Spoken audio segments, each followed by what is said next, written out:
Hi అండి, నమస్తే. నేను మీ తేజస్ని. ఈరోజు నాటుకోడి పులుసు ఎలా ప్రిపేర్ చేయాలో చూద్దాము. ఇది రాగి ముద్దలకు చాలా టేస్టీగా ఉంటుందండి. మేమైతే రాగి ముద్ద చేసుకున్నాము.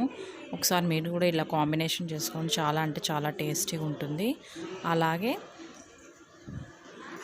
ఈజీగా ఎలా ప్రిపేర్ చేసేవాళ్ళో ఈరోజు వీడియోలో చూసేద్దాము. రైస్లోకైనా చపాతీలోకైనా కూడా చాలా టేస్టీగా ఉంటుంది. ఒకసారి ట్రై చేయండి. చేసేద్దాం పదండి. మిక్సీ జార్ తీసుకొని అందులోకి ఒక కప్పు కొబ్బరి వేసుకుందామండి. కొబ్బరి కప్పు వేసిన తర్వాత వెల్లుల్లి రెవ్వలు ఒక 10 వేసుకుందాము. అలాగే ఒక ఆనియన్ కట్ చేసి ఉండేది, ఒక 3 టమోటాలు చిన్నగా కట్ చేసి వేసుకుందాము. అలాగే అల్లం కొద్దిగా వేసుకుందాము. అలాగే మిరియాలు 1 టేబుల్ స్పూన్ వేసుకుందామండి. స్పైసీగా బాగుంటుంది కర్రీ. అలాగే కొత్తిమీర బాగా ఒక కప్పు అండి, కాస్త ఎక్కువ వేసుకోండి.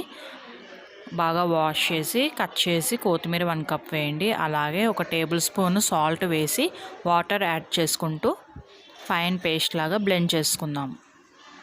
నాటుకోడిని బాగా క్లీన్ చేసుకుందామండి. ఒక ప్లేట్లోకి వేసుకొని ఒక టేబుల్ స్పూన్ సాల్ట్ అలాగే కాస్త పసుపు వేసుకొని బాగా మిక్స్ చేసుకొని ఒక గంట పాటు అలాగే వదిలిపెట్టేయండి. అలా వదిలిపెట్టిన తర్వాత ఇప్పుడు ఇందులోకి బాగా వాటర్ వేసి 2-3 సార్లు బాగా వాష్ చేసుకుంటే మనకి స్మెల్ రాదండి, నీ సువాసన రాకుండా ఉంటుంది.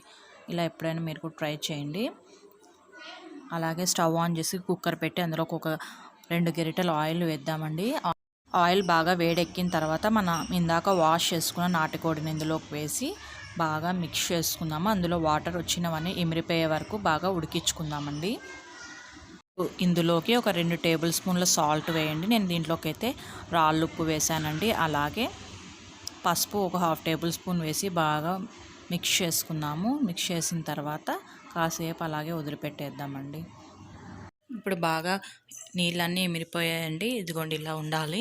ఇందులోకి మనం ఇప్పుడు మిక్సీ పట్టుకున్న మసాలా అంతా వేసి బాగా మిక్స్ చేసుకోవాలి. పచ్చివాసన పోయి నూనె పైకి తేలే వరకు అలా మిక్స్. కుక్కర్ మూత పెట్టి ఉడికించుకుందామండి. అలా ఉడికిన తర్వాత కుక్కర్ మూత తీసి చూస్తే ఇలా అంతా మనకి నూనె పైకి తేలుతుంది. అలా తేలిన తర్వాత మనం ఇప్పుడు గ్రేవీకి తగ్గట్టుగా వాటర్ వేసుకుందాము. వాటర్ వేసుకొని ఇప్పుడు ఒక 5 విజిల్స్ పెట్టుకుందామండి. బాగా మిక్స్ చేసుకొని ఒక 5 విజిల్స్ మూత పెట్టి ఇప్పుడు మనం ఒక 5 విజిల్ పెట్టుకుందామండి. అది విజిల్ వచ్చి కుక్కర్ చల్లారిన తర్వాత ఓపెన్ చేసి చూస్తే మన నాటుకోడి పులుసు అయితే ప్రిపేర్ అయిపోతుంది.